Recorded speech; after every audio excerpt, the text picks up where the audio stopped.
I'm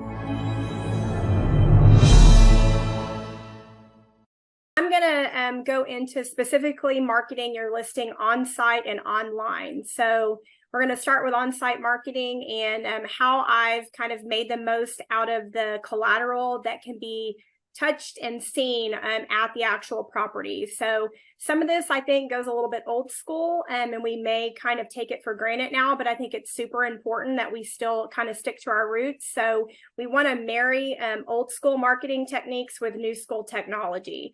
So when people first get to the listing, what is the first thing they see? They see your yard sign. So we're going to do everything we can to capture people's leads in person when they drive by your listing.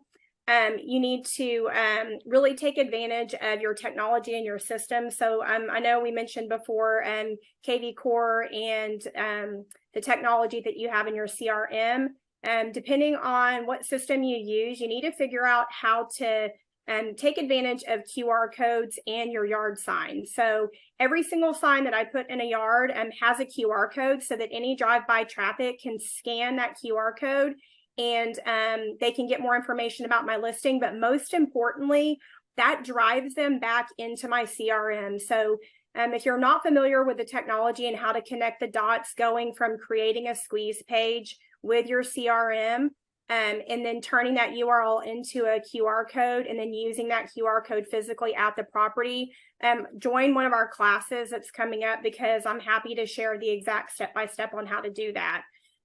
Don't forget that you have multiple clients, not just your seller, that are looking at your listing, the actual listing in person. It's your client, your seller, that needs to be impressed by what you're doing at their property. That's their first impression. They're not seeing all the stuff that's happening online necessarily. And then you've got their neighbors. They're your next client. And then you also have all of the buyers and agents that show up at the property to actually look at your listing. So in addition to doing this QR code on my signs, I also kind of go a little bit old school and I will still put out flyer boxes on some listings. And I know that sounds a little bit archaic, but my trick is that I put the flyer boxes out and I put flyers in that have just enough information to tease people, but they have the QR code on them. So it's getting people to drive by, stop, pull the flyer out of the box, and then scan that QR code so that they can get more information, which might be the current list price. So don't put the list price on there. Make them scan the codes to find out how much that listing is selling for. So you've got in the yard, you've got the sign writers and you've got your flyer boxes. Believe it or not, paper is really not going out of style. People still love picking up flyers on listings. I literally just got a text 2 days ago from one of my Rosenberg listings, and the seller, it's been actually a kind of a slow listing, but he was so excited. He was like, "Oh my God, Laura, all my flyers are gone. Bring me more flyers." So I thought that was really cool. So again, you want to tease them with a little bit of info in the yard, and you want to make it look tech savvy and professional, but you want to make them scan for more info. So my last bit of advice for on-site marketing, and I think this is kind of for me the biggest golden nugget that really works, is do not forget that the warmest leads for your listings are the buyers who have scheduled showings. So above everything else, you are marketing to those buyers that do come into your property and the agents who are showing those listings. You want to help the agent help you sell your listing. Do not leave it to them to come prepared. We're all busy agents. We all get to showings and we have no idea about the property that we're unlocking. So I create a listing binder for every one of my listings. I have an FAQ document with what the buyer's top 10 questions about the property would be and those answers on that one page. And then I have a listing buyer that's got, your basics, your seller's disclosure, tax information, a list of seller updates and upgrades. So it's all right there at their fingertips. You basically need to dummy proof the buyer showings of your listings. And as much as I hate to say this, because I'm a buyer's agent, I work with a lot of buyers, but don't count on the buyer's agent to be prepared to sell your listing. You be prepared for them. So takeaway, I put QR codes, I put listing binders at every home, flyers. You want to do all these things because you want to impress your seller and give them top-notch service. You want to impress the neighbors because the neighbors could be your next listing.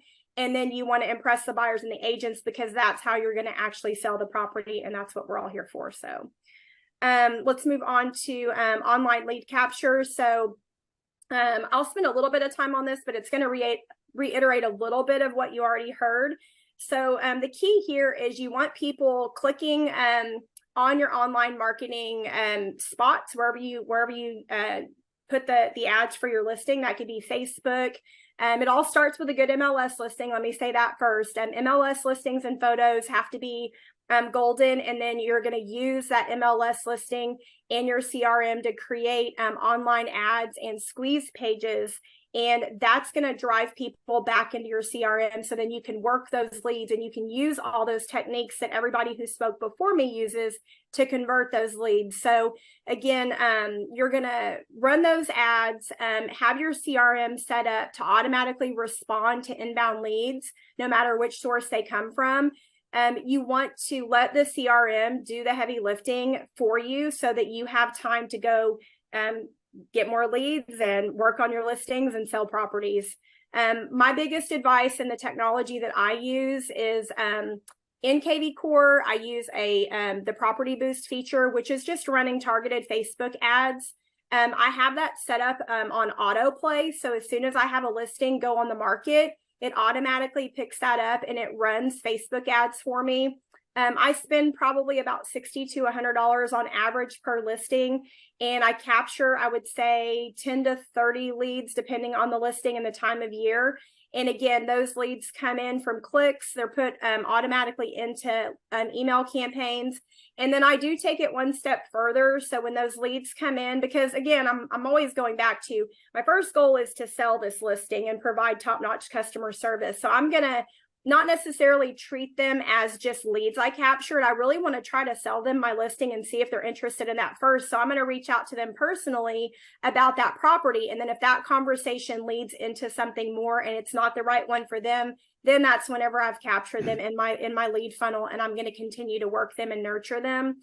And then I also try to set everybody up on a search alert. If I can't get a hold of them, I'll go ahead and put them on a property search with similar properties to my listing, because I have found that of all the automated email nurturing, and I'm not sure if this applies to everyone else, but for me, I feel like the highest value content for the leads that click on my listing ads are these search alerts. And that seems to be what garners the most interaction for me with my online leads for my listings. And that's it.